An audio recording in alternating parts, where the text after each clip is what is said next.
I'm Cynthia with Apostrophe Patterns. This is a video walkthrough on how to take your measurements for the MyFit joggers. I'm going to be using a measuring tape, masking tape, a clip, and a yardstick to get these measurements today.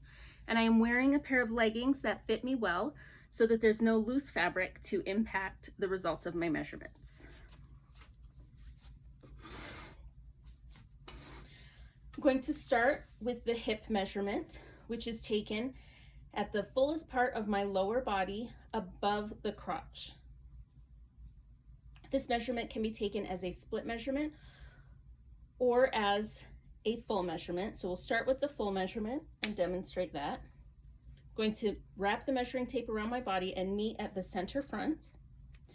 The measuring tape is going to be pulled tight, but not digging into me. Then I'm going to turn and make sure that this is level. It helps to do this in front of a mirror so that you can make sure that your measuring tape is parallel to the ground. In the spot where I have overlapped the measuring tape will become my hip measurement taken as a single measurement. If I wanted to do this as a split measurement, I would start at one side seam, where a side seam on your pants would be, and I'll overlap there, making sure that it is level. And then I'm going to turn to the opposite side, use a clip, and mark where the other side seam would be. I started my measuring tape here and went around the front. So from my hand to the clip will be the front hip measurement. And then from my hand to around the back, the full measurement, around to the clip will subtract the measurement at the clip, and that will give me the back measurement for the hip. Then I'm going to take a piece of tape and mark the location where I've taken this measurement. Next is the waist, and it is referred to as the waist, but it is not your natural waist. When the MyFit patterns refer to your waist, they're talking about the point where you want the top of your waistband to sit. My leggings are sitting at that spot right now, but for the sake of this video, we're going to mark it. This point will be used later, and so we need to make sure that we have some reference point, either by the top of your existing waistband or by tape. A note for taking maternity measurements: you will not be using where you want the top of your waistband as the waist measurement. Maternity measurements are taken without any inclusion of the waistband. So for maternity, you will take the waist at the full hip also.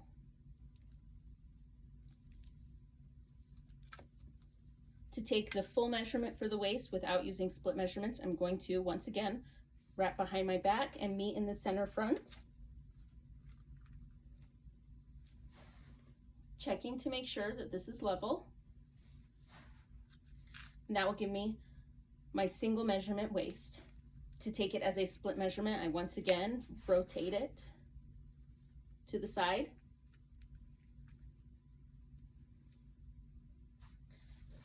And then mark the opposite side with a clip. From my first mark, my first side with my hand, around the front to this clip is my front waist measurement.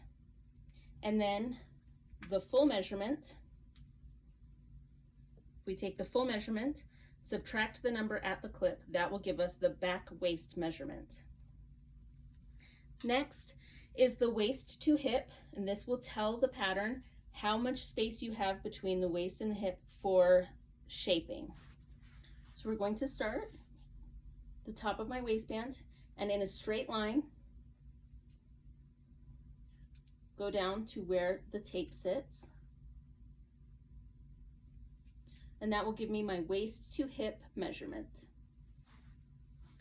The next set of measurements are circumference measurements around the leg. We're going to start with thigh. We want to measure the thigh as close to the crotch as we can and still be parallel to the floor. we take our thigh measurement close to the crotch because the crotch calculations include the thigh measurements. As you can see on me, let me put the measuring tape there to really demonstrate.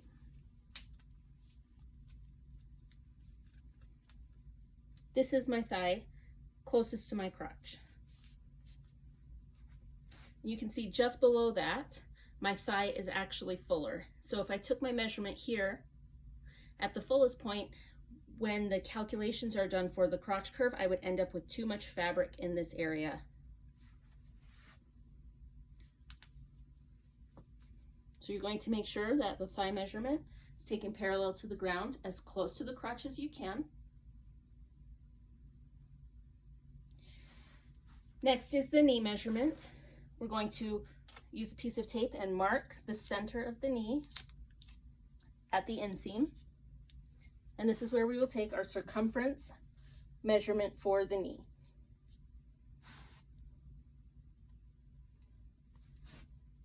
Make sure that your leg is straight.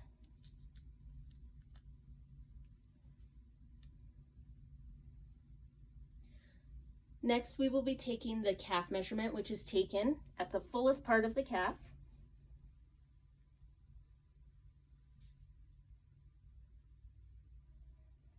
And then for the ankle, we will also be marking this location.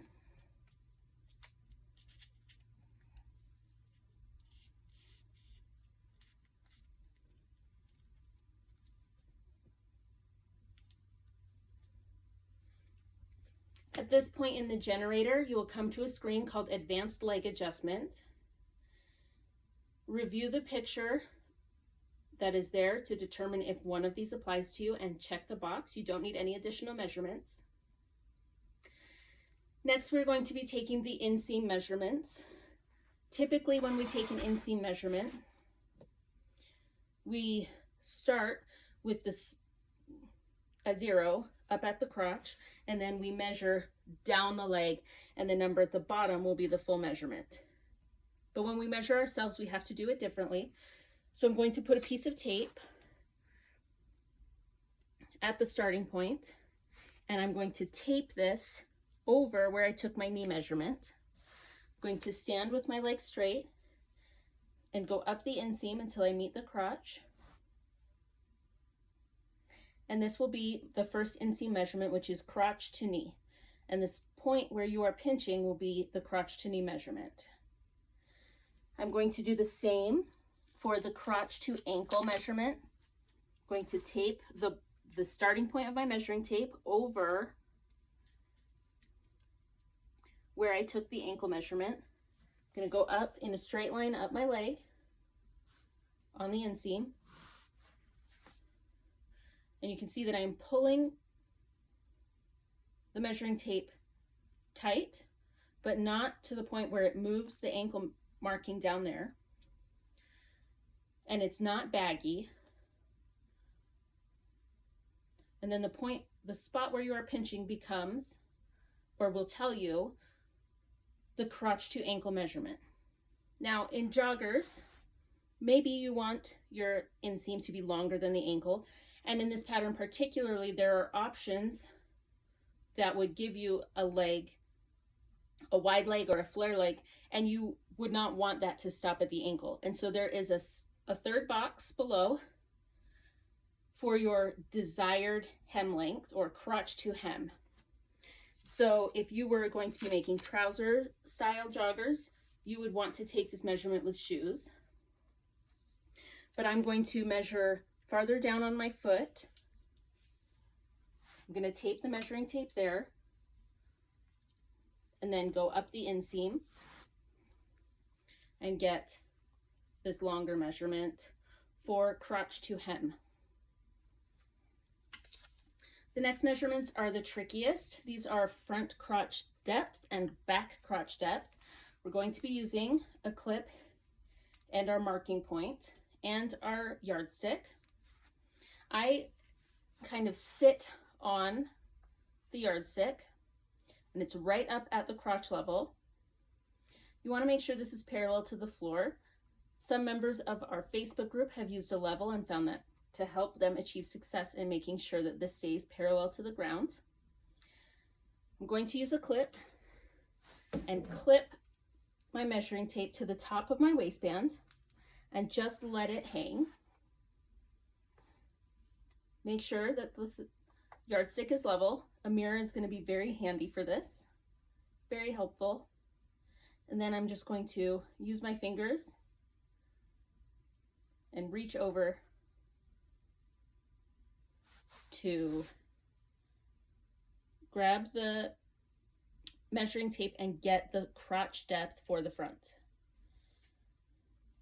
Then I'm going to move the measuring tape to the back, hook it onto the waistband again. You can tape it to the location where you want the top of your waistband if you don't have one. Level the yardstick, and then reach over with your other hand. Just let it hang down. And then where your fingers are pinching the measuring tape, that will be your back crotch depth.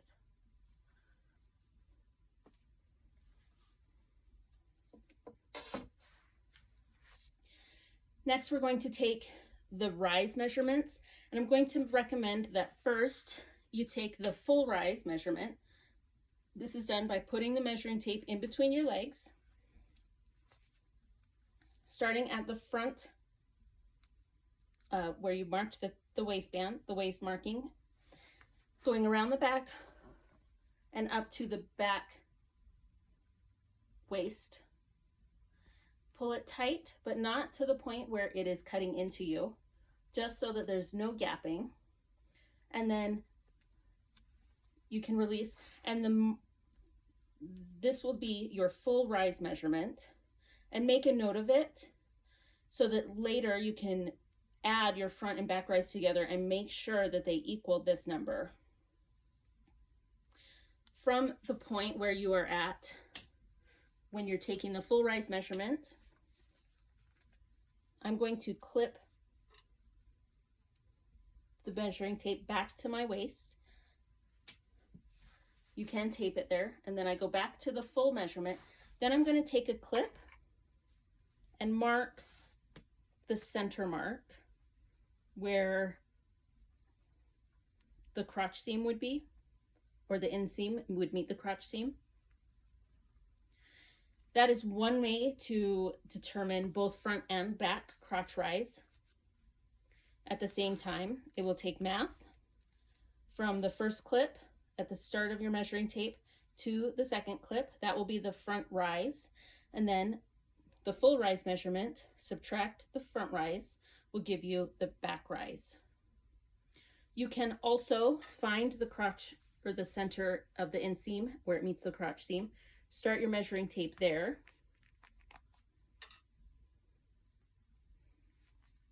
And then come up,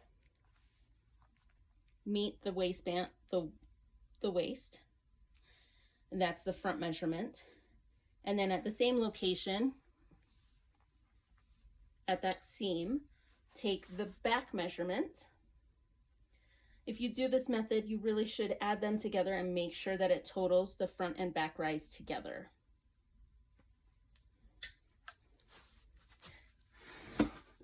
That concludes the measurements for the MyFit joggers. We'd love it if you would come and show us what you've made in our Facebook group. We'll link that below. Thanks for joining me today.